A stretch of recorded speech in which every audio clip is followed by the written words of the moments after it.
Welcome to Occult Mysticism, where ancient wisdom comes alive. Today we dive into the Hermetica, the lost wisdom of the Pharaohs by Freke and Peter Gandy, a fascinating journey into the esoteric teachings of ancient Egypt. Join us as we explore this lost wisdom. Subscribe for more mystical revelations. In the profound annals of human thought, few threads are as ancient, as luminous, and yet as tragically obscured as that which comprises the Hermetica. This venerable compendium, attributed to the Thrice-Great Hermes, a figure of profound antiquity and divine wisdom, stands as a forgotten cornerstone of Western esotericism, its profound influence rippling through the ages to shape the minds of philosophers, scientists, and artists alike. To approach this work is to embark upon a journey into the very heart of perennial philosophy, a voyage guided by the luminous intellect of a sage who, having ascended to the celestial realms, yet bequeathed to humanity the keys to unveil the arcane verities of being. The origins of this sacred lore are veiled in the mists of time, yet its spiritual lineage can be traced directly to the hallowed wisdom of ancient Egypt. Hermes, identified by the Greeks with their own messenger of the gods and psychopomp, Thoth, was revered as the fount of all knowledge, from the sacred hieroglyphs to the celestial mechanics, from the healing arts to the very architecture of the pyramids. It was in the cosmopolitan crucible of Alexandria, during the 2nd and 3rd centuries of the Common Era, that these profound teachings, originally expressed in the resonant tongue of the Pharaohs, were collated and rendered into Greek, Latin, and Coptic. Here, amidst the greatest library of the ancient world, where the wisdom of East and West converged, the Hermetic philosophy served as a beacon, illuminating the path for seekers of truth. Yet, as with all sacred traditions, a pall of profound obscuration descended upon the Hermetica. The rise of an intolerant orthodoxy, epitomized by the nascent Christian Holy Roman Empire, sought to quench the vibrant flame of pagan wisdom. The destruction of the great library of Alexandria, the brutal martyrdom of Hypatia. These were but grim harbingers of the thousand-year night that descended upon the West, aptly termed the Dark Ages. During this epoch of intellectual suppression and spiritual amnesia, the Hermetic writings, along with a vast treasury of ancient knowledge, were dispersed like seeds upon the currents of fate. However, the divine spark of Hermetic wisdom, though seemingly extinguished in the West, found refuge and rekindled its flame in the burgeoning Islamic Empire. Pagan scholars, fleeing persecution, carried these precious texts to the nascent Arab culture, where they became a secret wellspring of inspiration for Islamic mystics and philosophers, including the Sufis. The House of Wisdom in Baghdad, a beacon of learning in an age of darkness, saw the translation and development of sciences and spiritual traditions that had flourished in Alexandria. The courageous defense of Hermetic paganism by figures like Thabit ibn Qurra, and the tragic fate of mystics like Al-Hallaj and Suhrawardi, who sought to link the original Oriental religion with Islam, attest to the enduring power and subversive nature of this ancient wisdom. The 15th century witnessed a miraculous reawakening in Europe, a period we now term the Renaissance, signifying a rebirth, a concept intimately entwined with the core Hermetic teaching of spiritual regeneration. Florence, a tolerant city-state, became the sanctuary where the lost works of Plato, and subsequently the Hermetica itself, were rediscovered. Cosimo de' Medici, a patron of unparalleled vision, commissioned Marsilio Ficino to translate these texts, recognizing their immense significance. The Hermetica, believed to contain the words of the most ancient sage, ignited a profound intellectual and artistic ferment. Great minds such as Leonardo da Vinci, Michelangelo, Botticelli, and Raphael were profoundly influenced, their works imbued with the esoteric symbolism and spiritual insights of the Hermetic tradition. Copernicus, in his revolutionary heliocentric theory, openly acknowledged his debt to Hermetic Platonic philosophy, quoting Hermes' dictum, "The sun is the visible God." This era, like Alexandria before it, embraced a holistic view of knowledge, where science, art, literature, and religion were seen as interconnected facets of a unified whole. The influence of Hermes continued to expand, reaching the court of Queen Elizabeth I in England, where figures like Sir Walter Raleigh, John Donne, William Shakespeare, and the enigmatic Hermeticist John Dee, Elizabeth's personal astrologer, were deeply immersed in its teachings. Bohemia, under Rudolf I, became a sanctuary for Hermetic scholars, a haven amidst the religious wars ravaging Europe, where a universal Hermetic religion was envisioned as a unifying force. Giordano Bruno, a fervent evangelist of this new Egyptian religion, boldly interpreted Copernicus's sun-centered cosmos in a mystical light, seeing it as the dawning of a new age. His unwavering conviction and refusal to recant, even under torture, led to his martyrdom, a testament to the profound threat that Hermetic universalism posed to the rigid orthodoxies of the age. Even Sir Isaac Newton, a titan of science, was deeply interested in alchemy, the Egyptian art whose patron was Thrice-Great Hermes. However, the authenticity of the Hermetica encountered a formidable assault in 1604 when Isaac Casaubon, a brilliant scholar, published a textual analysis that dated the Greek versions of these works to the 2nd and 3rd centuries CE rather than to the time of the Pharaohs. He denounced them as a mere syncretic amalgamation of Greek, Christian, and Jewish philosophies, with Egyptian names serving as mere embellishment. This calculated calumny, driven by a political agenda to purge the magically inclined court of Elizabeth I, dealt a severe blow to Hermes' reputation, leading to the ostracization of Hermeticists like John Dee. Yet modern scholarship, with the decipherment of hieroglyphs and the discovery of ancient pyramid texts, has revealed that Casaubon, though accurate in his dating of the Greek texts, was mistaken in dismissing their ancient Egyptian roots. The Hermetica, though reworked for a contemporary Alexandrian readership, undeniably contains the profound wisdom of the Pharaohs, a wisdom that influenced Jewish, Christian, and Greek traditions alike. The similarities between Plato's Timaeus and the Hermetica, for instance, are not coincidental, but rather stem from Plato's own immersion in Egyptian wisdom through Pythagoras. Even the concept of the Word in the Gospel of John finds its echo in Hermetic teachings, where God utters a word that calms chaos and is called the Son of God. The discovery of Hermetic works among Gnostic Christian scriptures further underscores its irrefutable impress on early Christianity. Thus, the Hermetica stands as a powerful echo of ancient wisdom, offering a unique window into Egypt's remotest past and the mystical vision that inspired the awe-inspiring pyramids of Giza. At the very core of Hermes' sublime teachings lies a singular yet profound cosmological revelation: God is a great mind. All that exists, from the grandest celestial sphere to the minutest particle, is but a thought within this divine intellect. To grasp this truth, one need only contemplate the nature of one's own consciousness. Just as the myriad thoughts, feelings, and sensory perceptions within the human mind are unified by the single entity that is the mind itself, so too is the boundless universe held within the oneness of God's mind. This divine mind, unlike the human intellect constrained by a physical form, is free, omnipresent, and eternal, encompassing all that has been, is, and ever shall be. It is the paradoxical container of all opposites, light and shadow, hot and cold, good and evil. For within the infinite expanse of the divine mind, all dichotomies are reconciled and subsumed into a harmonious unity. Man, in his very essence, is created in the image of this great mind. The spiritual quest, therefore, is the arduous yet glorious endeavor of freeing the human mind from the limitations imposed by the physical body, thereby expanding awareness to commune directly with the mind of God. This is the ultimate purpose of human life, a destiny to be realized through profound contemplation of the cosmos, for in its intricate beauty and immutable laws, one may discern the very thoughts of the Creator. It is this Hermetic vision that inspired the birth of science, not as a secular pursuit, but as a devotional act, an attempt to understand the mind of God through the meticulous exploration of His creation. Man, declared Hermes, is a marvel, endowed with the capacity not only to comprehend the universe but to know God Himself, transcending his mortal coil to awaken as an immortal soul, a potential God awaiting spiritual rebirth. The wisdom of Hermes, though presented in a condensed form within this exposition, offers an inspirational glimpse into the core doctrines of Hermeticism. The original texts, often dense and dialogic, have been distilled into a singular monologue, spoken by Hermes directly to the reader, employing the ancient Egyptian name Atum for the supreme one God, thereby inviting the reader to forge a fresh conceptual understanding, unburdened by preconceived notions. The prophecies of Hermes, a lament for lost wisdom and a clarion call to future generations.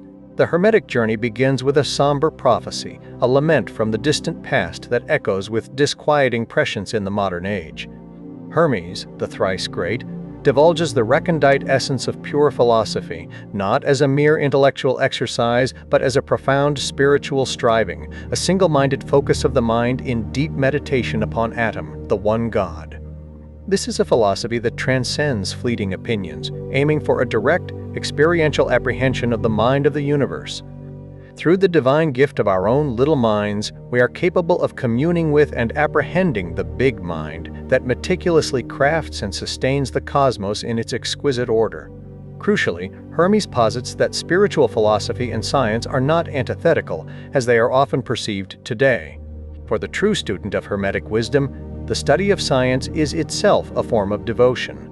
To unravel the secrets of the natural world, to comprehend the intricate mechanisms by which the universe functions, is to be overcome with a profound sense of awe and reverence for the Creator. It is akin to listening to a grand symphony, where every melody, every note, every instrument is exquisitely combined to compose one magnificent, overarching harmony. The laws of number, the depths of the sea, the forces of fire, the magnitudes of physical things, all reveal the Creator's unparalleled skill and wisdom.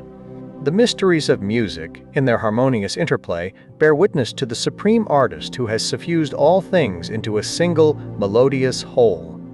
To love Atom in thought, with a pure and undivided heart, and to align oneself with his divine will, is the very essence of philosophy, untainted by the clamor of pointless opinions. Yet, Hermes' prophetic gaze penetrates the veil of time, revealing a future where this sacred understanding will be all but lost.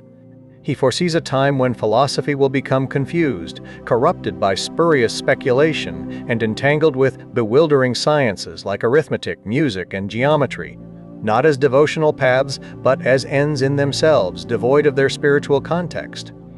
Clever intellectuals, devoid of mystical insight, will mislead the minds of men, teaching that the sacred devotion of the ancients was ineffectual, and that the heartfelt piety with which Egyptians honored Atom was a waste without reward. The prophecy paints a desolate picture of Egypt itself, once the very image of the heavens and the sanctuary of the cosmos. This holy land, once teeming with spiritual life, will be abandoned by the gods, overrun by foreigners who neglect its sacred ways.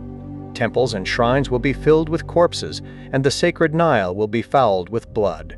The inhabitants, though speaking the language of Egyptians, will be alien in their actions, their hearts hardened by cruelty. The profound wisdom of ancient Egypt will be reduced to old graven stones, its religion an empty tale, disbelieved even by its own children. Humanity will grow weary of life, losing its reverent wonder for the universe. Spirituality, the greatest of all blessings, will be scorned as a burden, and the world no longer cherished as a glorious monument to Atom's primal goodness. Darkness will be preferred to light, the pure deemed insane, the impure honored as wise, and knowledge of the immortal soul laughed at and denied. Out of profound compassion for these future generations, lost and bewildered, Hermes inscribes his wisdom in sacred symbols and holy hieroglyphs upon stone tablets, concealing them like a time capsule of truth. This act of foresight ensures that his vision awaits its chance to awaken those who, like ourselves, might one day seek this sacred wisdom. For Hermes, having witnessed the invisible things of heaven through all-seeing mind and attained knowledge of the truth through contemplation, has set down this knowing, a beacon for those who dare to seek. The initiation of Hermes, a mystical genesis, and the mandate of divine guidance. The bedrock of Hermes' profound wisdom is laid bare in the account of his mystical initiation, a dramatic revelation of the cosmos's creation that forms the very foundation of all his subsequent teachings. This is no mere intellectual abstraction, but a direct, experiential encounter with the divine.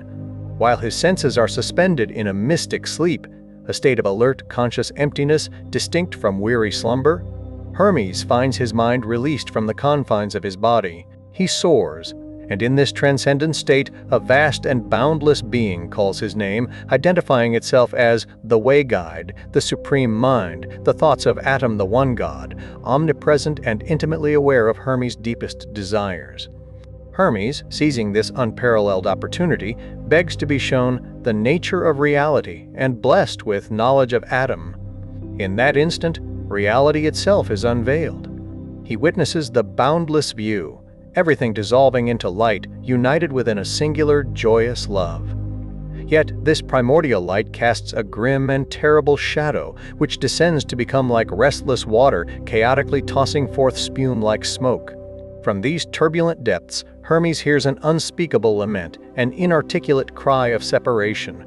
This is the mystical vision of the first act of creation, a profound echo of modern scientific theory such as the Big Bang, an explosion of light and energy that gradually cools into the dark, fertile womb of space from which suns, planets, and ultimately conscious beings are born. Then the light utters a word which calms the chaotic waters. This word is more than sound, it is a blueprint, an organizing principle, like the fundamental laws of nature that bring order to chaos. It is the Son of God, the idea of beautiful order, the harmony of all things with all things, the very first idea in the mind of God from which all creation springs. The guide reveals that the primal mind is the parent of this word, just as the human mind gives birth to speech, an inseparable union. Hermes is then commanded to fix your attention upon the light and become one with it. As he obeys, trembling, he perceives within the light an infinite yet ordered world, a limitless power to form creation. He sees the chaotic, formless water of the deep permeated by a subtle, intelligent breath of divine power. Adam's word falls upon these fertile waters, making them pregnant with all forms. The four elements come into being, combining to create living creatures. The fiery element articulates into stars and the gods of the seven heavenly bodies, revolving in celestial circles. The word then ascends, reuniting with mind the maker, leaving mere matter imbued with intelligence. Initiated into these profound secrets, Hermes receives his divine mission from the Supreme Being. This knowledge, he is told, is the sole salvation for those who dwell in darkness. Hermes must become a spiritual guide to all humankind, inscribing the secrets of the gods in sacred symbols and holy hieroglyphs on stone tablets, concealed for a future world worthy of his wisdom. Overwhelmed with gratitude, Hermes prays never to fall away from this knowledge, so that he may enlighten those in darkness.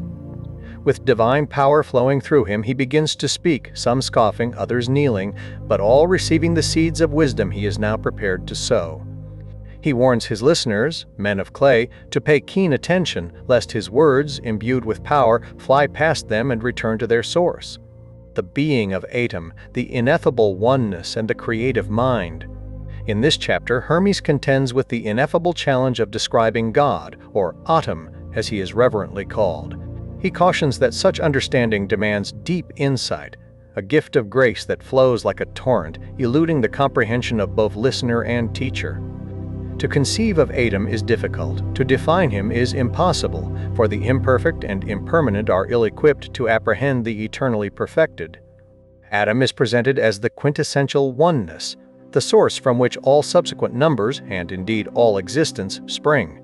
Like the number 1, which remains itself whether multiplied or divided, Atom constantly maintains his singular unity even as he generates the multiplicity of creation.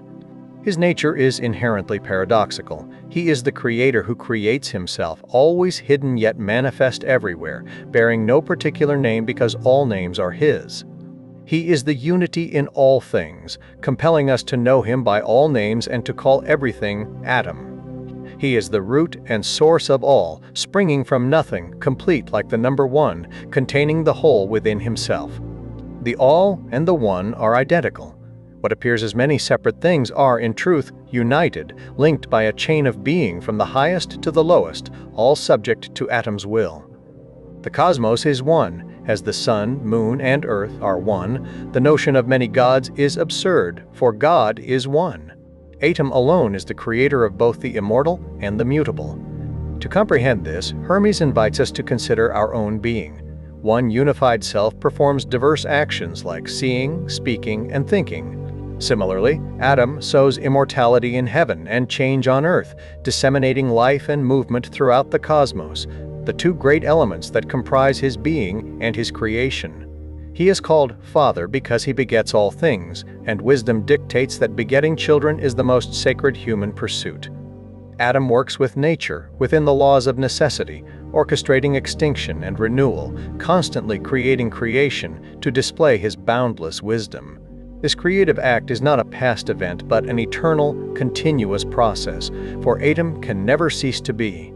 Yet, the things visible to the eye are mere phantoms and illusions. Only the invisible things are real. Above all are the ideas of beauty and goodness, attributes of Atom alone, inseparable from him, and so perfectly without blemish that Atom himself is eternally in love with them. Atom lacks nothing, desires nothing, grieves for nothing, for he is everything, makes everything, and everything is a part of him. Thus Atom makes himself. This is his glory, his very being. Atom is omnipresent. Mind cannot be enclosed because everything exists within mind.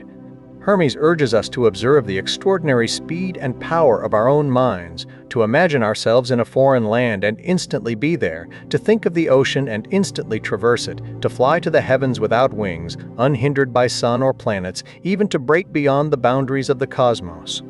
If the human mind possesses such power, what then of the Creator? Atom is mind, and this is how he contains the cosmos. All things are but thoughts that the Creator thinks. Contemplate creation, the visible manifestation of the invisible God. Hermes instructs us on the profound art of seeing God through the contemplation of his creation. When we perceive the world solely with our physical eyes, God remains unseen, hidden from our limited sensory apprehension. However, when we engage our thoughts, when we look with spiritual understanding, a miraculous transformation occurs. God suddenly appears everywhere. In this ecstatic state of heightened awareness, everything we see, touch, and perceive is recognized as an integral part of God. We come to understand that God's entire purpose in creating the world was to manifest himself, to provide a medium through which his divine essence could be perceived and known. The cosmos, Hermes reveals, is the very body of God, and our path to knowing him lies in contemplating its extraordinary order and breathtaking beauty. He challenges us to consider the ceaseless revolutions of the stars in the night sky, the immutable laws of fate which he terms necessity, and the inherent goodness of all that has transpired and is currently unfolding. Could such perfect order, such intricate design, arise by mere accident, without the guiding hand of a supreme mind to sustain it? The very notion seems absurd to the awakened intellect. He directs our attention to the marvel of our own genesis. Who, he asks, crafted us within the womb? Who meticulously fashioned the individual details of our physical forms? Statues and portraits do not spontaneously appear, they are the deliberate creations of sculptors and painters. Surely then, a work of art as exquisitely beautiful and complex as the human form must be the handiwork of a master craftsman. While modern thought might attribute our existence to the laws of nature, Hermes would simply pose the deeper question, who decreed these laws? The essence of this teaching is to rekindle within us a childlike sense of awe in the face of life's wonders. The world is an unending miracle, yet we, in our mundane existence, often take it for granted. If we pause to reflect, it becomes glaringly obvious that we are surrounded by profound mysteries. The universe is a colossal work of art, bearing the unmistakable signature of an unknown master. A humble amazement, a profound sense of wonder, is not merely an emotional response, but a prerequisite for embarking upon the path to knowing God. Hermes urges us to ask Atom for a ray of his illumination, to grasp his sublime being, for the invisible can only be seen with invisible thoughts. He assures us that if we look with our minds, Atom will manifest without reservation throughout the entire universe, allowing us to see his image and even hold it with your two hands. Nothing, he declares, is more visible than Atom, for he created all things precisely so that through them we could see him. This is Atom's great heart, his self-manifestation in everything. Since he is always creating, he can always be seen, and through this realization we are blessed with knowledge of our Father. Hermes further elaborates on the cosmic order, inviting us to witness the planets circling in eternal time, the spiritual fire of the heavens transformed into light by the sun, shedding goodness upon the world. He points to the ever-changing moon, governing birth, growth, and decay, and the fixed constellation of the Bear, the axle around which the zodiac revolves. He mentions the prophet stars, comets, that emerge to foretell future fates. He questions who maintains this exquisite order, who commands the mighty sun, the king of the heavens, to humbly submit to smaller stars. Who assigns each star its appointed course, preventing them from running the same path? Who fixed the earth and confined the sea? Someone, he asserts, must be the maker and master, for all order must be created. Only that which is out of measure is accidental, yet even disorder is subject to the master. He invites us to imagine soaring between heaven and earth, witnessing the harmonious interplay of elements, borne along by a single impulse to perceive the unmoved mover moving in all that moves, the hidden one manifest through all his works. The living cosmos, the infusion of life and the universal animation. In this pivotal chapter, Hermes succinctly articulates the essence of his philosophical ideas, painting a vibrant and dynamic picture of the cosmos as a living, breathing entity teeming with an omnipresent life force. The foundational principle is unity. In the beginning, there is only oneness. This singular unity then differentiates into two fundamental yet inseparable forces, akin to the negative and positive poles of a cosmic battery, whose interplay generates all existence. Hermes identifies these primordial forces as light and life, which subsequently manifest as mind and soul. Within the human experience, these are apprehended as thoughts and feelings, the dual currents of our inner world. The oneness of God, Atom, is both light and life. These two divine forces serve as the parents of the mind of the cosmos. This cosmic mind, as Hermes experienced in his initial mystical vision, is the Word that calmed the chaotic waters of potentiality. It represents the fundamental laws of nature, the immutable principles that bring order and harmony to the primordial chaos. The physical cosmos, in its breathtaking complexity and intricate design, is therefore understood as a perfect reflection, a mirror image of this ordering principle, the mind of the cosmos. And just as the cosmic mind is a reflection of God, so too is a spoken word, a reflection of the intention and thought of its speaker. Consequently, since God is the very embodiment of all goodness, the cosmos, as his reflection, is inherently and profoundly good. Because the cosmos is made in the very image of its creator, it too is an immortal living being. This profound assertion leads to a radical conclusion. It is impossible for any part of the cosmos to be truly dead. From its very conception, the cosmos was infused with boundless energy, an energy that, as modern science has since affirmed, can neither be created nor destroyed. While the myriad forms that this energy assumes may undergo ceaseless transformations, birth, decay, and renewal, the energy itself remains immortal. God, Atom, is the ultimate source of this eternal energy. Through the immutable laws of nature, this energy perpetually creates and sustains life. The cosmic mind, acting as an intermediary, receives this divine energy from God and, in turn, dispenses it to all things within the vast expanse of the cosmos. Through this continuous process of infusion and distribution, the cosmos becomes completely saturated with soul, the universal life force. This means that everything within the cosmos is alive. Nothing is truly dead, not even those entities we perceive as inanimate objects. The cosmos is thus revealed as a grand, singular living being, which in turn bestows and sustains life in all the lesser beings it contains. It functions as a benevolent whole, nourishing its myriad parts, much like a loving parent cares for its children. It receives its supply of goodness directly from Atom, and it is this inherent goodness that constitutes the true power of creation. The cosmos, as the image of Atom and Atom being all goodness, is therefore in its entirety good. The circle of time, the illusion of linearity, and the eternal now. Hermes, in this profound chapter, delves into the enigmatic nature of time and change, offering an understanding that transcends conventional linear perceptions.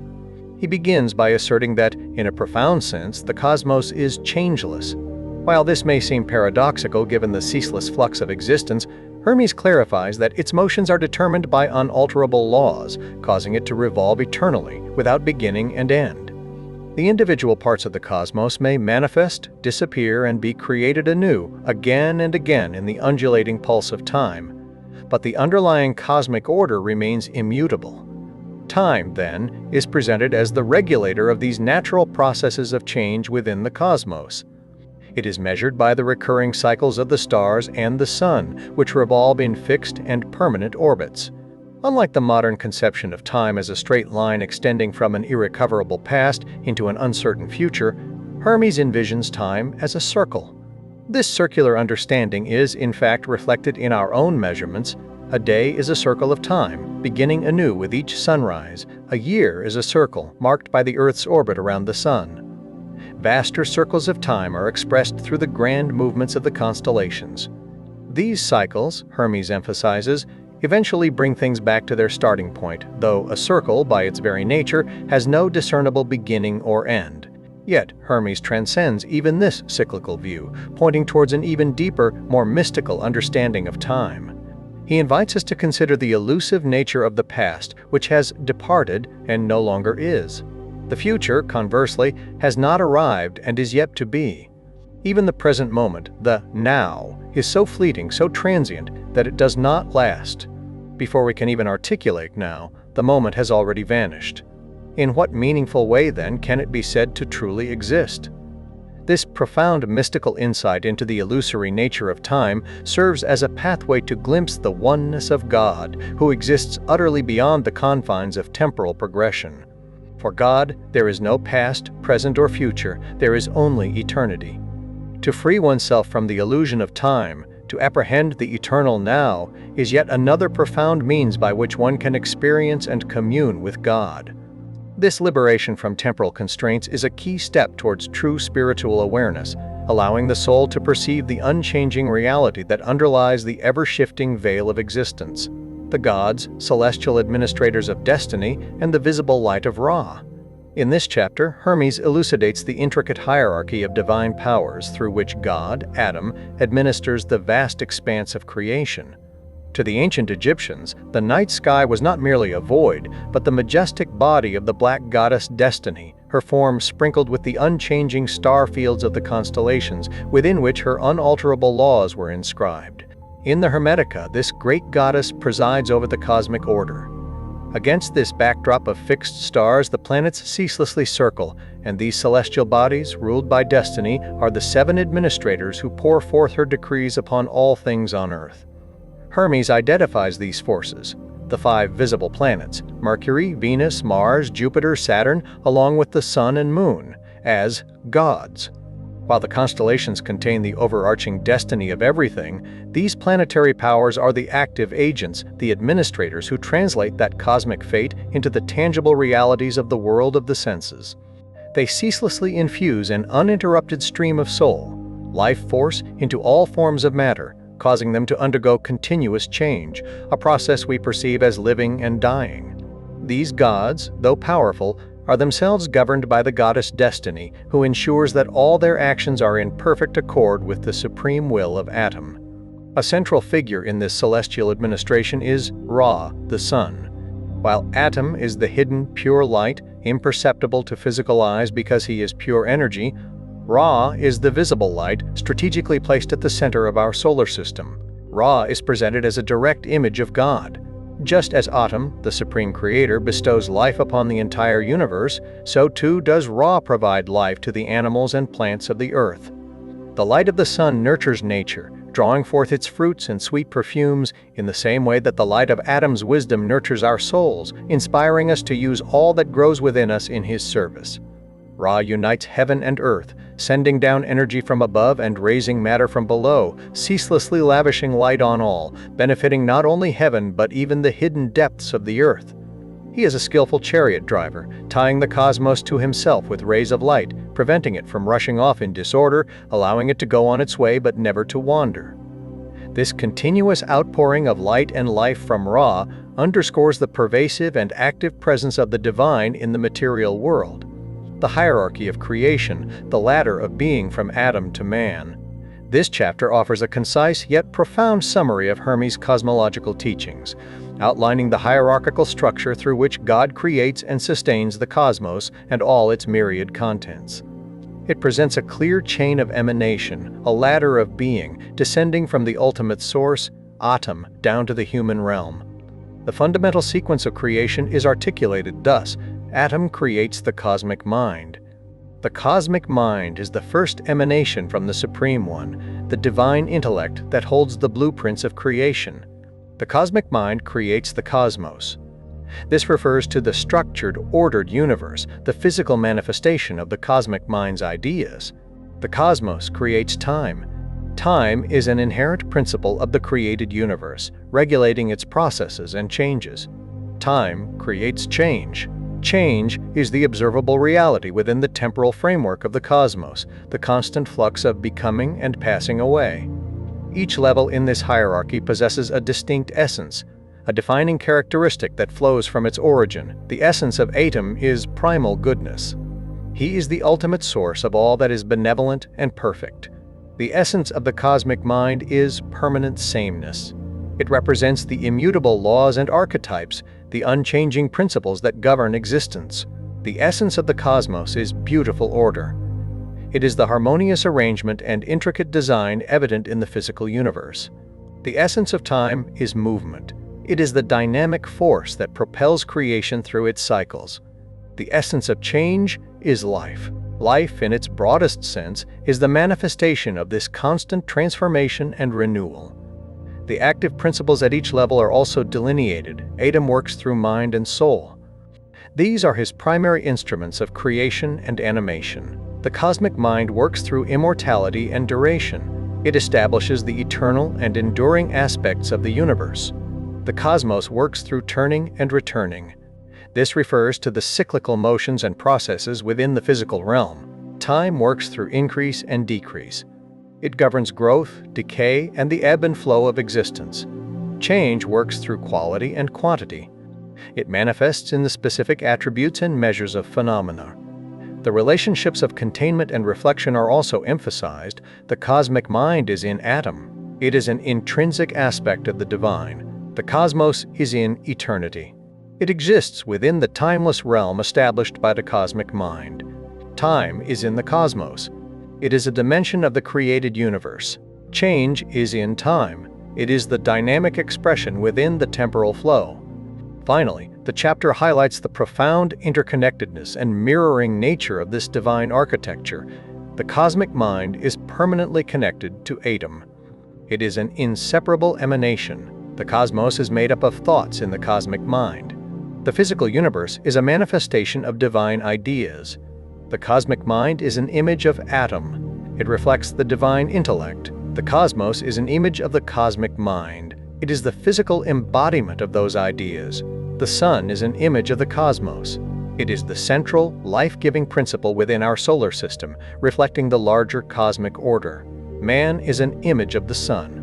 Humanity, therefore, reflects the life-giving, ordering principle of the cosmos, and ultimately, of Atom himself. This hierarchical summary underscores the Hermetic belief in a unified, divinely ordered cosmos, where every level reflects and participates in the nature of the level above it, culminating in man, who holds within himself the potential to mirror the very essence of God. The creation of humankind, a divine purpose, and the sacred union of matter and spirit. Having meticulously laid out the principles by which God, Atom, created the grand cosmos, Hermes now turns his attention to the genesis of humankind, revealing its profound purpose within the divine scheme. Humanity, he explains, was brought into existence because the Creator desired a creature capable of appreciating the immense beauty of his cosmos, a being who could reflect his divine wisdom and nurturing love. To achieve this, Atom called upon each of the gods who administer the cosmos, asking them to contribute a specific quality or gift to benefit humanity. The sun, Ra, promised to shine all day, providing laughter and joy for both mortal minds and the boundless universe. The moon pledged sleep and silence, and to illuminate the night. Saturn offered the profound principles of justice and the limits of necessity. Jupiter bestowed peace, while Mars contributed the impetus for struggle and challenge. Venus proffered the gifts of love and pleasure, and Mercury, identified with Hermes himself, promised intelligence, wisdom, and knowledge of the truth, vowing never to cease benefiting humanity. Atom, pleased by these offerings, then commanded man to come into being. Initially, humanity existed as a pure thought, a soul, bearing the very image of mind, the All-Father, who is life and light.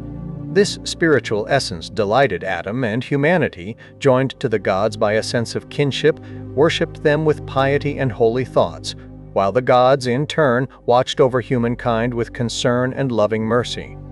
However, Atom perceived that this new creation, in its purely spiritual form, could not effectively tend and nurture the earth as he wished.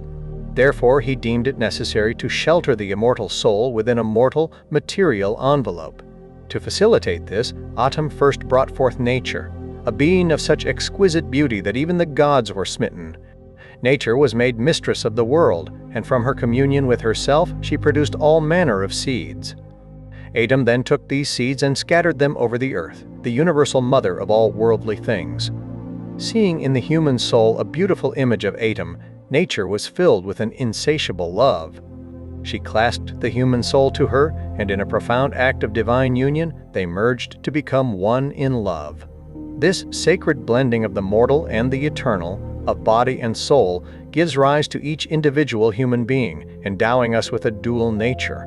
We are, at once, an immortal soul and a mortal body. To honor both sides of our nature, we are called to serve God by venerating the things of heaven and by assisting and administering the things of earth, tilling the soil, navigating waters, building on land, and serving one another, thereby forging the strongest bonds that link the human race. Finally, Atum, the master of generation, bestowed upon humankind the sacred sacrament of reproduction. This act, filled with affection, joy, gladness, and yearning, reflects the very heavenly love that constitutes his being. Hermes hints at the profound, compelling bond that unites man and woman, a bond that each individual can experience by exploring their innermost feelings. He describes the supreme moment when each sex infuses itself with the other, one giving forth and the other eagerly embracing. Through this intermingling, the female acquires male vigor, and the male is relaxed in female languor. This sweet, sacramental act, Hermes stresses, is to be celebrated in secret, lest it be mocked by the impure eyes of the ignorant, causing the divine power manifesting in both sexes to shy away. This teaching elevates human procreation to a holy act, a reflection of the cosmic creative principle itself, the birth of human culture, divine guidance, and the completion of cosmic design. This chapter illuminates the pivotal role of divine guidance in the emergence of human civilization and culture, attributing the foundational elements of societal order and knowledge to the benevolent influence of the god Osiris and the goddess Isis. As human beings gradually awakened to their surroundings, they gazed upon the newly created world with profound awe and wonder.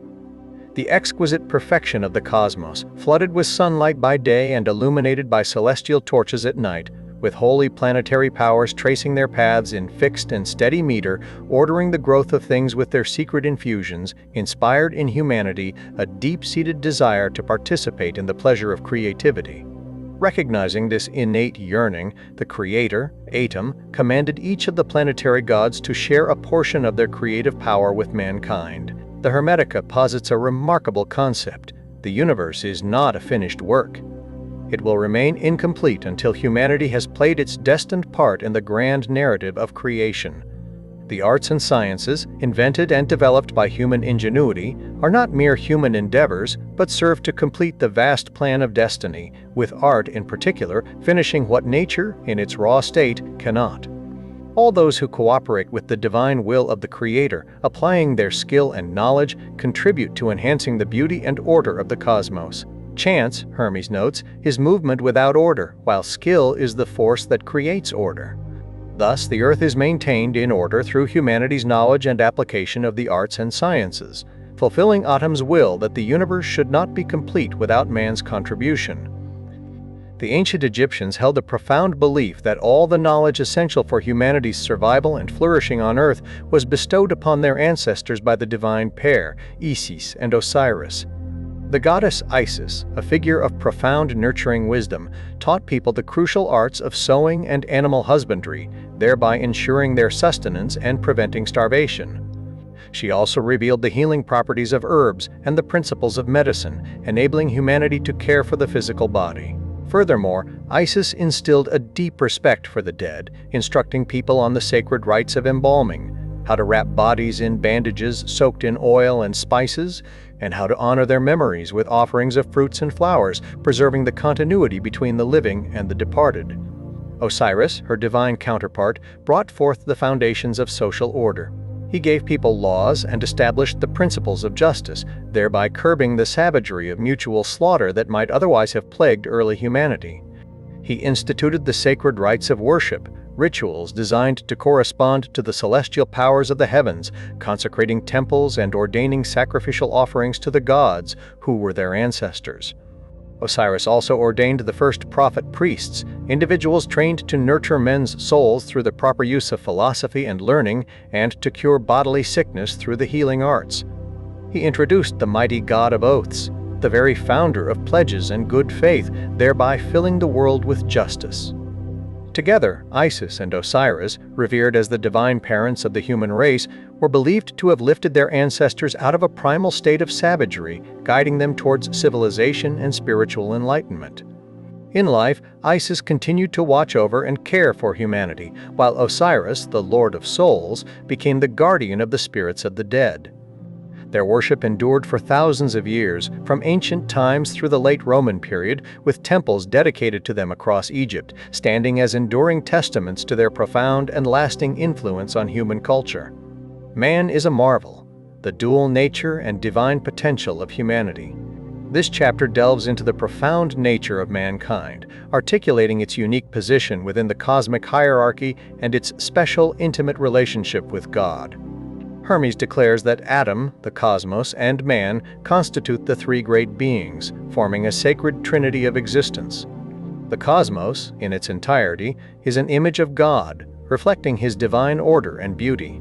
Man, in turn, is an image of the cosmos, embodying its principles on a smaller scale.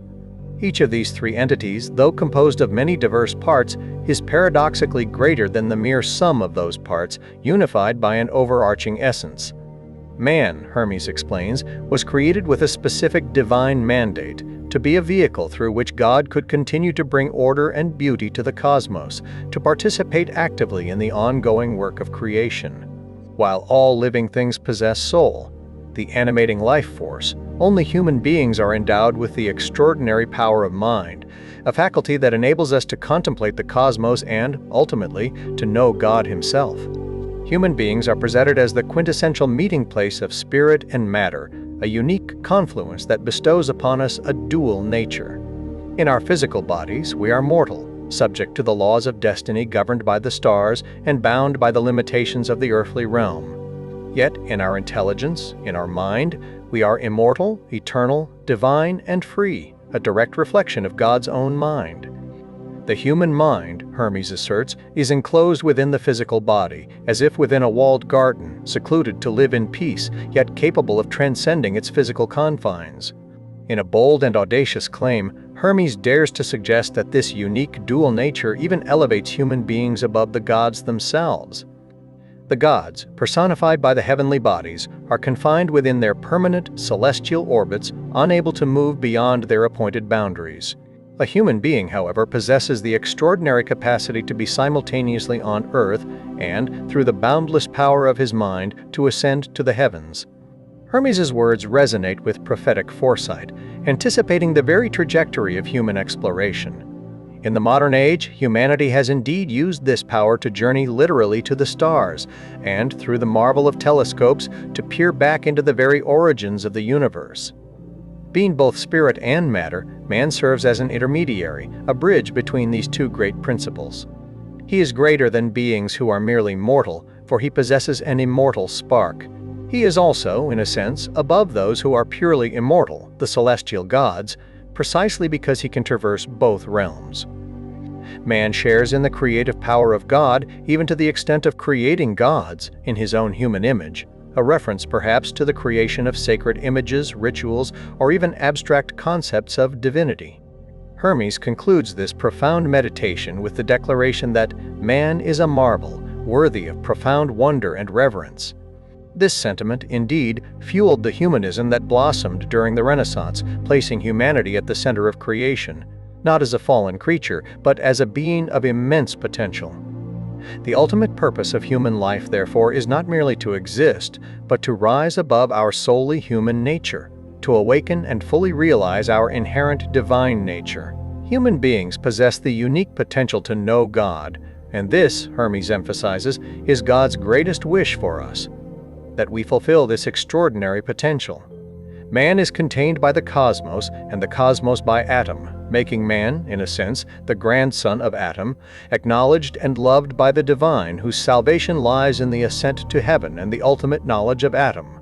The zodiac and destiny, celestial constraints, and the path to transcendent freedom. This chapter delves into the intricate relationship between the celestial spheres, human fate, and the profound possibility of transcending the limitations imposed by destiny.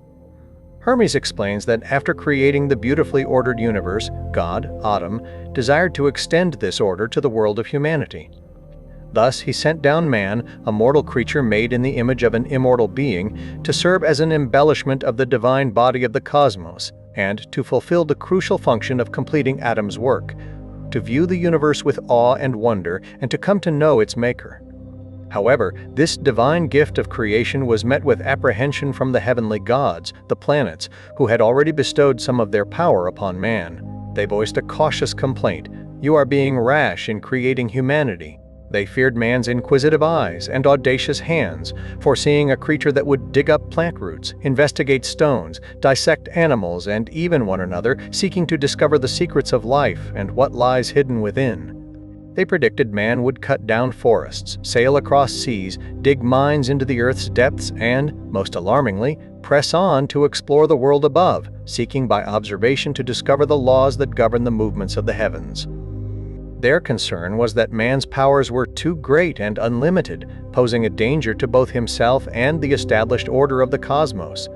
In response to these divine concerns, Atum declared his intention to build the zodiac, a secret mechanism in the stars, irrevocably linked to unerring and inevitable fate. This celestial apparatus would control the lives of men from birth to final destruction. When this mechanism began its work, the keen-eyed goddess Destiny, the very embodiment of cosmic law, supervised and checked its movements, cementing together destiny and necessity. Destiny, Hermes explains, sows the seed of a person's fate, while necessity compels the results, shaping every human life under the constraints and demands of physical nature. In the wake of destiny and necessity comes order, the intricate interweaving of events in time. It is man's lot, therefore, to live the life prescribed for him by his fate, a life determined by these circling celestial powers. Very few human beings, Hermes laments, are capable of escaping the determining influence of the zodiac. Man's earthly existence is controlled by the power of destiny, primarily through the physical limitations of the mortal human body. The names of the many will fade into darkness, while only those who leave behind mighty handiwork will be remembered.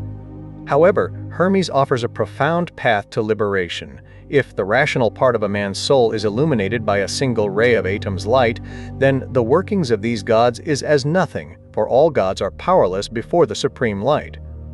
This is a radical assertion of human potential, suggesting that through divine illumination, one can transcend even the inexorable grip of celestial fate. Hermes teaches that our duty is not simply to acquiesce in our human state, to passively accept the dictates of destiny, but rather, through intense contemplation of divine things, to actively detach ourselves from our merely mortal nature and awaken our immortal soul. This liberation is not an escape from reality, but a profound recognition of a higher reality, a deeper truth that lies beyond the reach of the stars themselves, the universal and the particular cosmic archetypes and individual destinies. In this chapter, Hermes provides a deeper clarification of how the zodiac, in its intricate workings, contributes to the unique individuality of each human being within the broader human species. He introduces the fundamental philosophical distinction between the universal and the particular, a concept crucial for understanding both cosmic order and individual existence. Everything, Hermes explains, possesses a form. He uses the example of a table. A horizontal surface supported by legs constitutes the universal form that all tables share.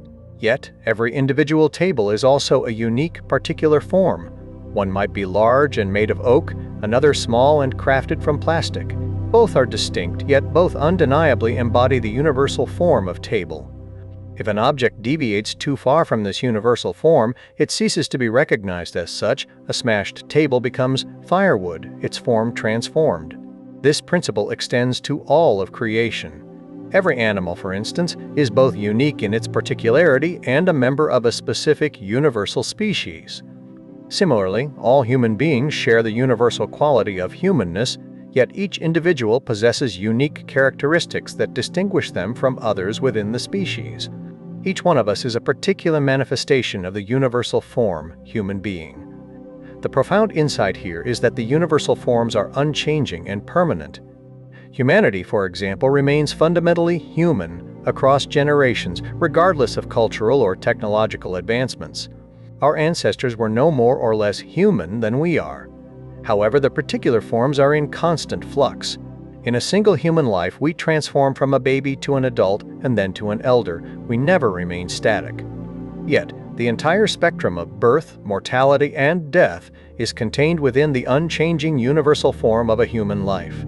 Hermes draws a compelling analogy between these philosophical concepts and the celestial mechanics. He compares the constant, universal forms to the fixed constellations of the stars, the unchanging backdrop of the cosmos. Conversely, he compares the ever-changing particular forms to the dynamic, shifting relationships between the stars as they revolve in the heavens.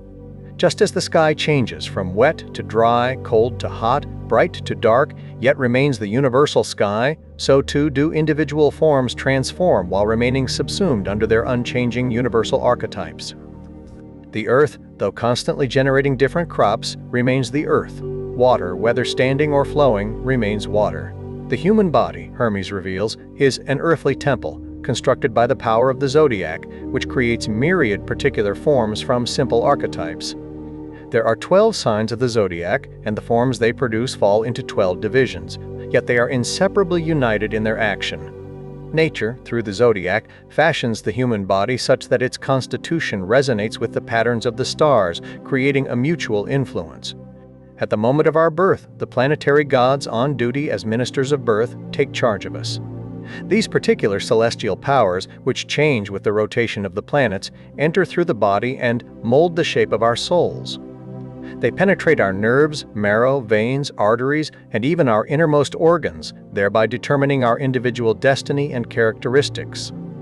This intricate interplay between the universal and the particular, orchestrated by the celestial dance, explains the unique tapestry of each human life. Incarnation of the soul, the descent into form, and the veil of forgetfulness. In this chapter, Hermes unveils the profound and often challenging process by which immortal souls descend from their celestial abodes and incarnate into physical bodies, thereby entering the realm of human experience. He begins by affirming the fundamental unity of all souls. They are not distinct entities, but rather parts of one singular soul, which is the soul of the cosmos itself. This implies a shared, essential nature, devoid of differentiating characteristics such as male or female, for such distinctions exist only in the material body. God, Atum, employs two divine servants specifically tasked with the care and management of souls. The first is the keeper of souls, whose responsibility lies with the disembodied souls in the spiritual realms. The second is the conductor of souls, who periodically sends these souls down into physical incarnation. Nature, the creative force of the material world, works in concert with these divine agents, fashioning the mortal vessels into which souls are poured. Nature, in turn, is assisted by two crucial powers, memory and skill. Memory ensures that nature creates individual bodies that conform to the universal form of the human species, maintaining the archetypal blueprint of humanity. Skill, on the other hand, ensures that each individual body is meticulously fashioned as a fitting and appropriate home for the particular soul it is destined to house, ensuring that lively souls inhabit lively bodies, sluggish souls have sluggish bodies, and powerful souls are housed in powerful forms. Our individual characteristics and temperaments, Hermes explains, are profoundly influenced by the qualities of the gods, planetary powers, presiding over the precise moment of our incarnation. If the celestial influences at our birth are peaceful, our nature will incline towards peace. If warlike, we will tend towards aggression. This is the underlying principle behind astrological assertions, where those born under Aries, for example, are said to possess distinct characteristics from those born under Capricorn. Hermes further distinguishes between the effects of these celestial forces. Those gods present at the moment of birth primarily affect the instinctual, irrational parts of the soul, shaping our innate predispositions. The purer, more refined forces, however, arrive later during adolescence and cooperate with the rational part of the soul, influencing our developing intellect and higher faculties. Before its incarnation, the soul is already enveloped in a spiritual body, described as coats made of air. The clarity and density of this spiritual wrapping determine the soul's intelligence and vision. When these coats are thin and transparent, the soul is intelligent, capable of broad awareness. Conversely, when they are dense and muddied, like air in a storm, the soul's vision is limited, confined to its immediate predicament. As a soul descends and sinks into the human condition, it undergoes a profound process of forgetfulness, losing awareness of its own divine nature and taking on the disposition of the gods who have shut them in this mortal tomb. Hermes then recounts a poignant vision of disembodied souls on the precipice of incarnation. They are filled with profound fear and horror at the fate that awaits them, struggling against their doom like noble beasts caught by cunning hunters. One soul, in a piercing shriek, laments the cruelty of being torn away from celestial splendor, from the holy atmosphere and blissful life, to be imprisoned in a mean and sorry place. It dreads the hard necessities and hateful things required to sustain a quickly perishing body, lamenting that its vast heavenly home will be contracted to the size of an eye, condemned to darkness, no longer breathing in unison with its celestial brethren. This vivid depiction underscores the profound sacrifice and challenge inherent in the soul's journey into physical form. Death and immortality, the cycles of transformation, and the soul's ascent. In this profound chapter, Hermes confronts the universal human experience of death, reframing it not as an ultimate end, but as a crucial stage in the soul's eternal journey, a transformation within the ceaseless cycles of the cosmos. He begins by stating a fundamental paradox. The end of becoming is the beginning of destruction. The end of destruction is the beginning of becoming. This highlights the continuous, interwoven nature of creation and dissolution. Everything on earth, he explains, must eventually be destroyed, for without destruction, nothing new can be created. The new emerges from the old, just as fresh shoots spring from decaying vegetation, only to eventually decay and die themselves. This cyclical process is governed by the circling course of the celestial gods and the power of nature, whose very being is rooted in atom. From mankind's limited perspective, time appears as a destroyer, relentlessly leading to aging and death. However, from a cosmic perspective, time is an ever-turning wheel, an endlessly repeating cycle measured by the constant, unchanging revolutions of the stars. While earthly forms are transient illusions, for how can something be real if it never stays the same? These transitory phenomena arise from an underlying, permanent reality. The spiritual quest, Hermes reveals, culminates in the discovery of this permanent within the impermanent. Hermes urges us to accept the inevitable, transitory nature of all physical things. Every birth of living flesh, like every crop from seed, will be followed by destruction. Yet from decay comes renewal. He teaches that a human birth is not the beginning of the soul, but merely the beginning of its incarnation as a particular person. Death, therefore, is simply the end of this particular person, a transformation of the soul into another state, the discarding of a worn-out body. Most people, tragically, remain ignorant of this truth and thus needlessly fear death, believing it to be the greatest of evils. After leaving the physical body at death, the individual soul undergoes a crucial judgment and investigation by the chief of the gods to ascertain its purity and honor. Pure and honorable souls are assigned to a heavenly region corresponding to their characteristics. Conversely, souls found to be stained with incurable ignorance are hurled down to the storms and whirlwinds, eternally tossed between sky and earth on the billowing air, a vivid depiction of spiritual torment. Only a good soul, one that has wronged no one and has come to know Atum, is truly spiritual and divine. Such a soul, having run the race of purity, becomes all-mind. Upon leaving its physical form, it takes on a body of light and is freed from all earthly containment and limitations. This enlightened soul has recognized its essential, God-like nature, and upon death it communes directly with God. It becomes a spirit in a body of light, serving Atum. Hermes then describes the soul's upward journey through the structures of the heavens after the body's dissolution. In the first zone, it is relieved of growth and decay. In the second, evil and cunning are shed. The third sees the shedding of lust and deceiving desire. The fourth, domineering arrogance. The fifth, unbalanced audacity and rashness. The sixth, greed for wealth. The seventh, deceit and falsehood.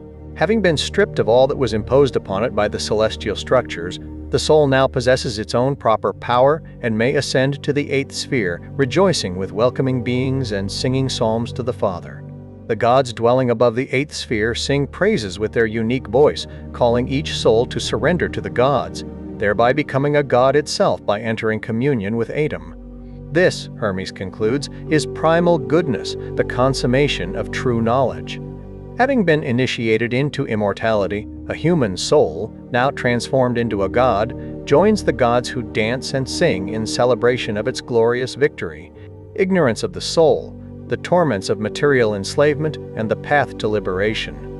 This chapter serves as a stark warning and a powerful exhortation, as Hermes explains that human life, though a divine opportunity to know God, is often tragically marred by ignorance and enslavement to the physical body. He asserts that permanent happiness is impossible while attached to a body, emphasizing that human existence is inevitably difficult due to the limitations imposed on the soul by its physical vessel. Yet, our hope of eternal life hinges entirely on how we navigate and live our present lives. Earthly existence is not a punishment, but a crucial opportunity to train and purify the soul, ensuring that at death it does not lose its way but travels directly to heaven.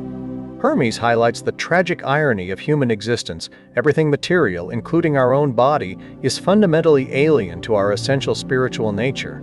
Unfortunately, humanity becomes so deeply engrossed in the transitory sensual pleasures and possessions of life that we remain utterly unaware of our eternal soul. The body, he insists, should be the obedient slave of the soul, not its tyrannical master. When the body assumes mastery, it grips the soul by the throat, holding it down to earth, making possessions possess us and alienating us from our original godlike nature. Hermes assures us that there is a definitive way to free ourselves from the pervasive torments of life.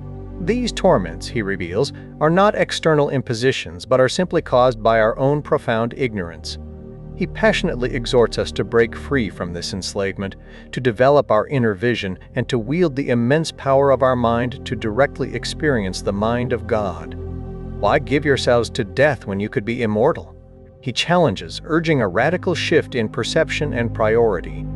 He vividly describes the suffering of the impure soul, blind to Atum's goodness, tossed by the sea of passions that the body breeds, burning with impurity, devoured by miseries, bearing the body as a burden rather than a slave. He implores us to tear off this cloak of shadows, this web of ignorance, these shackles of decay, this living death, this conscious corpse, this portable tomb, this robber in the house, this enemy that hates all that you love, this garment that smothers you. He warns that ignorance floods the land, its currents sweeping us away.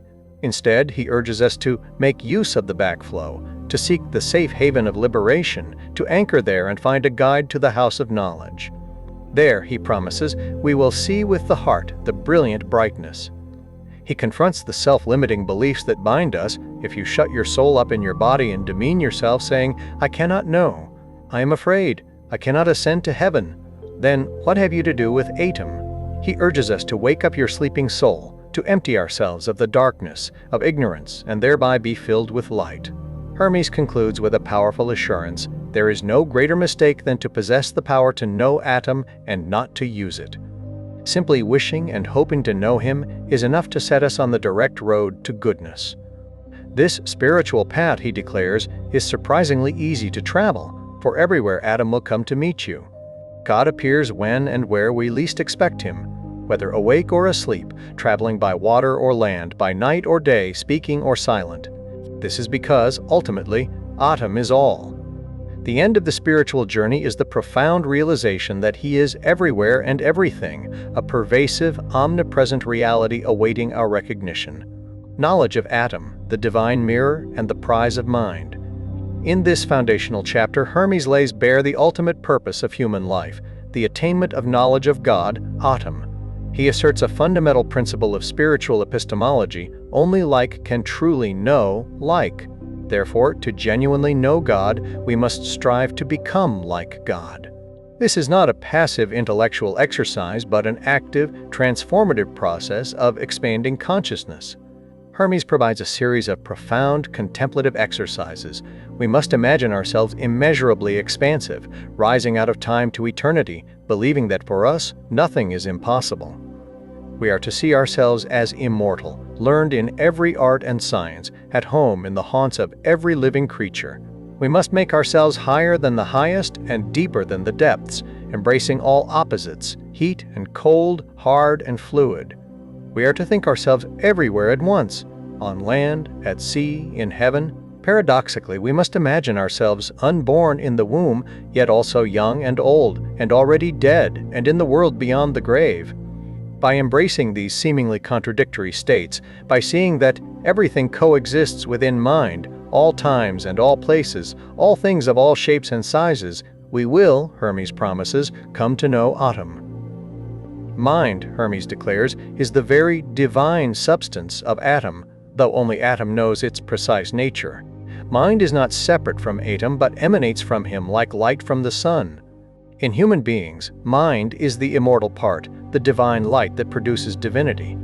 Of all living things, only humankind possesses this divine quality, this gift of mind, which grants us the unique potential to attain knowledge of Atom. As Osiris teaches, gods are immortal men, and men are mortal gods. Mind is the divine part of a human being capable of rising to heaven, while the material part remains earthbound, ensuring the body entrusted to it is not abandoned. Soul is nourished by fire and air, the body by water and earth, but mind is the fifth part, coming from light, bestowed exclusively on humankind. This knowledge of Atom is not mere intellectual opinion, which Hermes dismisses as a poor copy, a dim reflected light compared to the sun's brilliance. True knowledge is a direct, certain, and immediate experience of the truth. An enlightened being does not merely hold opinions about God, he is one with God. Mind and speech, Hermes emphasizes, are the great gifts bestowed on humans alone. Used wisely, they can make a man like the immortal gods, differing only in his physical incarnation. When he sheds this body, mind and speech will guide him to join the company of gods and other souls who have attained supreme bliss. While other creatures have voice, only humans possess speech, a universal faculty that, regardless of tongue, conveys the same meaning because speech is an image of mind, and mind is an image of Atom. By Atom's will, mind is like a prize that human souls may win. God, in his boundless benevolence, filled a great bowl with mind and sent it down to earth, proclaiming, "Listen, every human heart. Immerse yourself in mind and recognize the purpose of your birth. Ascend to him who sent this bowl." Those who bathe themselves in mind find true knowledge and become complete. Yet Hermes acknowledges the tragic reality. Such enlightened beings are often not pleasing to the mass of men. They are thought mad, laughed at, hated, despised, and may even be put to death. A poignant reflection on the historical fate of wise saints and sages like Socrates and Jesus, whose profound insights were met with ignorance and persecution. Despite this, the path to knowledge remains open, a divine invitation to all who dare to answer. Rebirth, the spiritual metamorphosis, and the kingdom of heaven within. In this profoundly transformative chapter, Hermes unveils the esoteric secrets of spiritual rebirth, a process through which humanity can awaken to its inherent immortal soul and transcend the suffering inherent in mortal existence. He begins by asserting a fundamental truth: no one can be saved until he is born again. This rebirth is not a physical re-entry into the womb, but a spiritual metamorphosis, a purification of the soul from the irrational torments of matter. The inexorable working of destiny, imposed upon man by the ceaseless turning of the zodiac, subjects all human beings to the pain of birth and death. Man's fundamental problem, Hermes explains, lies in his ignorance, his belief that he is merely a body, destined to grow old, suffer, and eventually perish. This profound sense of injustice at the inevitability of fate leads him to inflict harm upon himself and others, driven by either an insatiable lust for more life or a paralyzing fear of approaching death. These crimes, a catalog of 12 vices including ignorance, grief, lack of self-control, desire, injustice, greed, deceit, envy, treachery, anger, rashness, and malice, serve to further bind the soul to the body, thereby intensifying human suffering. Therefore, purifying ourselves of this pervasive ignorance is the indispensable first step on the ladder that leads to spiritual rebirth, which is, at its core, the profound knowledge of our own immortality. To escape the torment inherent in the human predicament, we must be reborn in spirit. The spiritual path, trodden by our enlightened ancestors, is arduous, particularly while incarnate in a physical body, for it demands a relentless struggle for self-mastery. Right understanding, cultivated through this struggle, purifies us of all the vices that torment the soul and, in doing so, awakens our immortal essence. One who is thus reborn enters into a direct communion with God, Atum. This supreme experience, however, is not achieved through intellectual discourse or external rituals, but occurs naturally in the silence and tranquility of deep contemplation. An enlightened being, having undergone this rebirth, no longer identifies with the physical body.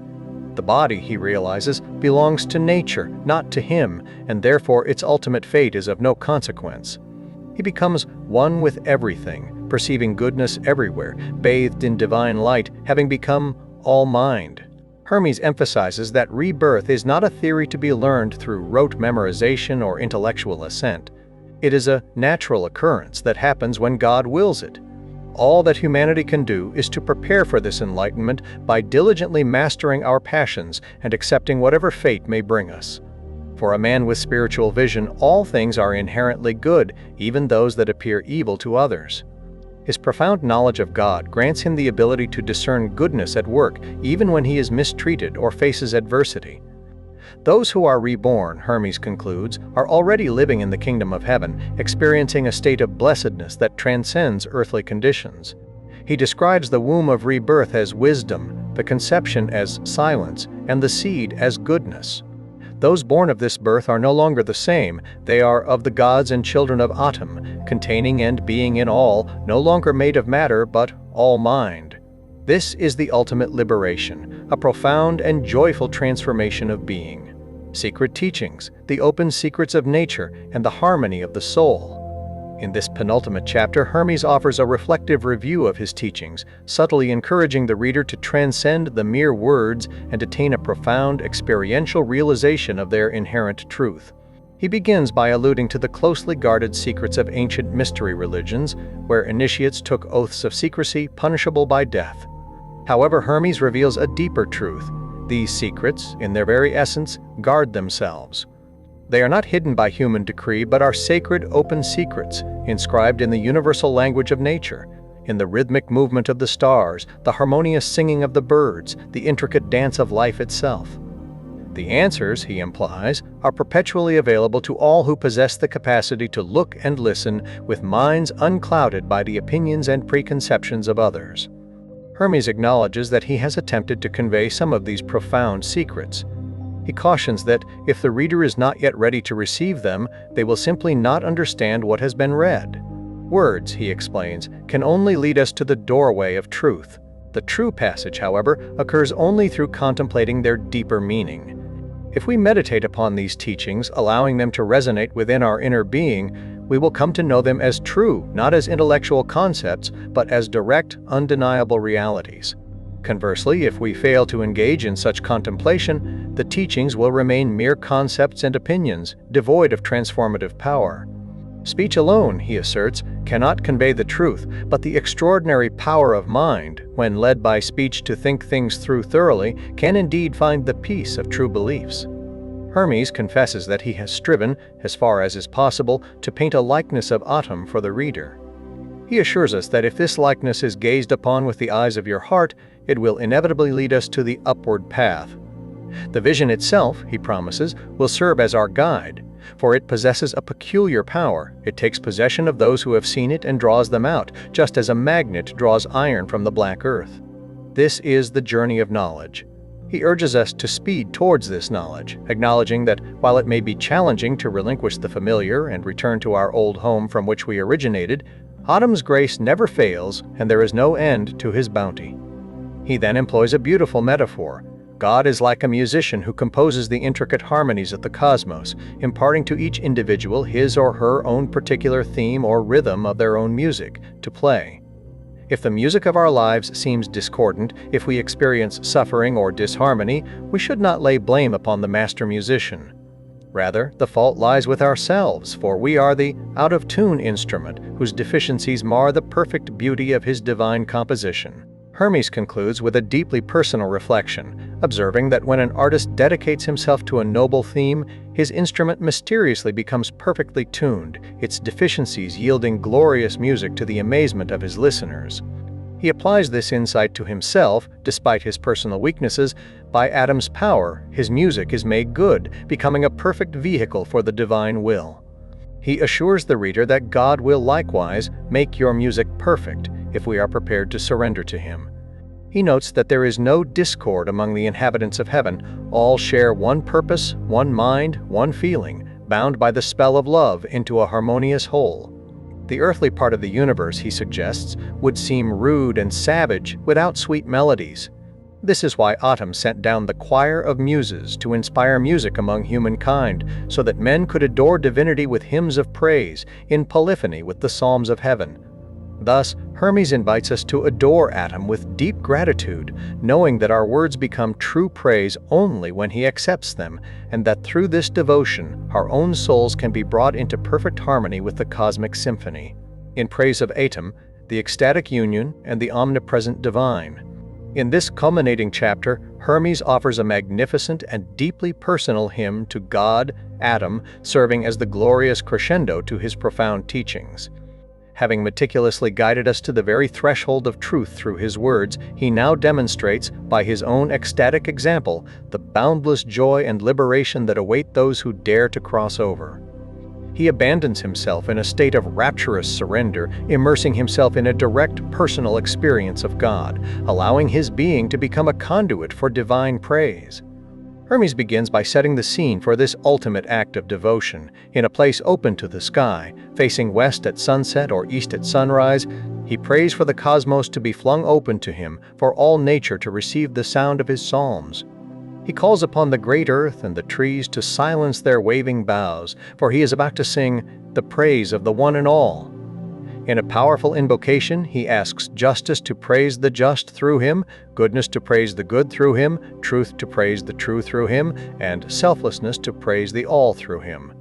He recognizes that it is Adam's own words that sing his praises through Hermes, for all comes from you and all returns to you. He offers these pure offerings of speech from a heart and soul uplifted, acknowledging that Adam is beyond words, beyond tongue, and can only be truly declared by silence. With a brimming heart, Hermes expresses profound gratitude, for it is solely by Atum's grace that he sees his light and comes to know him. He thanks the one whose name no man knows, whom we honor with the title Atum, because he is our master, and whom we call Father for his boundless loving kindness and warm affection. A love greater than a father's love, for he has bestowed the gifts of mind, speech, and knowledge. Mind, so that we may approach him; speech, that we may call to him; knowledge, so that we may experience him, finding salvation in his light and becoming filled with bliss. The only way to truly thank Atum, Hermes declares, is by learning to know his greatness. Hermes then proclaims his direct, experiential knowledge of Atum. I have learnt to know you. You, the most brightly blazing light of mind. I have learnt to know you. You, the true life of humankind. I have learnt to know you. You, the prolific all-womb which impregnates itself. I have learnt to know you. You, the eternal constancy which stands unmoved and causes the whole universe to revolve. He then poses a series of rhetorical questions that underscore Adam's omnipresence and ineffability. Who can speak about you? Who can speak to you? Where shall I look to praise you? Upwards or downwards? For you are space in which all things are contained. There is no place but you. All is in you. What offering can I bring you? For you are all things. You give everything and receive nothing. There is nothing that you lack. For what shall I praise you? For the things you manifest, or the things you conceal? In a profound statement of non-duality, Hermes declares his complete identification with the divine. Am I my own? Have I anything which is mine? Am I other than you? You are all that I am. You are all that I do. You are all that I say. You are all that happens. You are all that has not occurred. You are mind in your thinking. You are Father in your creating. You are Atum who does everything. You are primal goodness everywhere. Overcome by this revelation, Hermes exclaims, "You have revealed your being, and I am overcome." While still in the body, Adam has made him a god by the gift of eternal life, filling him with joy. His only prayer is to be kept always knowing and loving Adam, never falling away from this blessed life. His mind's eye, almost blinded with splendor yet filled with immortal life, perceives a form fashioned within him that is not made of matter, an immortal body. He has been born again in mind, his previous bodily shape having left him. He is no longer a tangible, colored object with spatial dimensions, alien to all seen with bodily eyesight. To such eyes he is no longer visible. He has become Adam's instrument, mind his plectrum, from which his wisdom plucks music. He sings a song of his soul, for divine love has reached him, making him a new being. He no longer sees with bodily eyes, but witnesses with mind. In this state of rebirth, a man is no longer a body of 3 dimensions, he is all mind. Hermes perceives himself to be the all. I am in heaven and earth. I am in water and air. I am in beasts and plants. I am a newborn babe. I am still in the womb. I am yet to be conceived. I am the presence which is present everywhere. He sees incredible depths, yet struggles to describe this vision. With his mind, he sees mind, knowing the one that wakes him from forgetfulness, seeing his own soul. He is afraid to speak, for he has found the source of the power of all powers that has no beginning, a fountain bubbling with life. He declares, I am mind. I have seen, I have found that which I seek. I know peace in your purpose. By your will, I am born again. Language, he concludes, is utterly inadequate for such a profound experience. The gods sing a hymn of silence, and he too is silently singing, having merged with the ineffable, omnipresent divine. Thus, the Hermetica, in its profound and timeless wisdom, invites the seeker to transcend the limitations of the material world, to awaken the divine spark within, and to embark upon the arduous yet ultimately blissful journey of spiritual rebirth, culminating in the direct, unmediated knowledge of Atum, the one God, the great mind, the All. It is a testament to the enduring quest for truth, a beacon for those who, in the wasteland of modern life, seek to reclaim the lost wisdom of the ancients and, in so doing, to discover their own immortal essence. Thank you for uncovering the Hermetica with occult mysticism. Share your reflections below and join our community. Like, subscribe, and hit the bell for more ancient wisdom. Until next time, keep seeking the mysteries.